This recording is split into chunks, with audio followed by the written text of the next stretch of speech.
Rogers International School will be receiving a new Japanese cherry tree thanks to the Stamford Tree Foundation and the Mill River Collaborative. First of all, the Stamford Tree Foundation runs the Arbor Day celebration for the city of Stamford. And we've done that for 23 years. And the city of Stamford has been a Tree City USA as long as any city in the state of Connecticut. So one of the requirements of being a tree city is to have this Arbor Day celebration. And the Stamford Tree Foundation is pleased to, this year, celebrate the transplanting of a number of these cherry trees, which we cloned from the original Junzo Nojima cherry trees, over 50 years old, along the Mill River.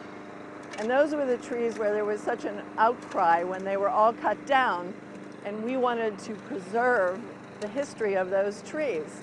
I just learned that we're going to be taking home a tree and we get to plant it at home, and you have to take care of it, and you should plant it in the sunlight and water it every 2 to 3 days.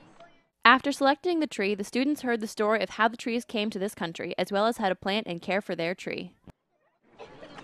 We heard that, I forget his name, there's this guy from Japan, and he started off as a dishwasher, then a chef, then he opened a restaurant, and then the United States and Japan had a war, so then his restaurant closed down. And he came here,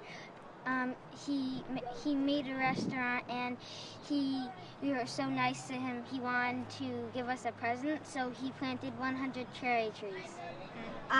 We're getting trees to take home, and we learned how to take care of them.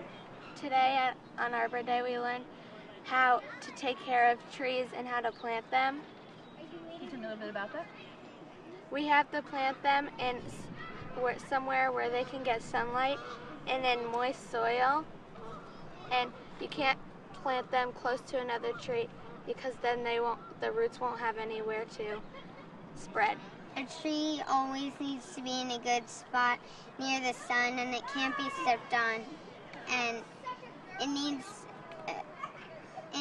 water and a nice place. I learned that you need to put a tree not right next to another tree because it won't grow that good. The trees are temporarily at the corner of Clinton and Main Streets, but will eventually be planted along the Mill River. Milton Purrier, executive director of the Mill River Collaborative, says he hopes the trees will be planted along the river within the next 2 years.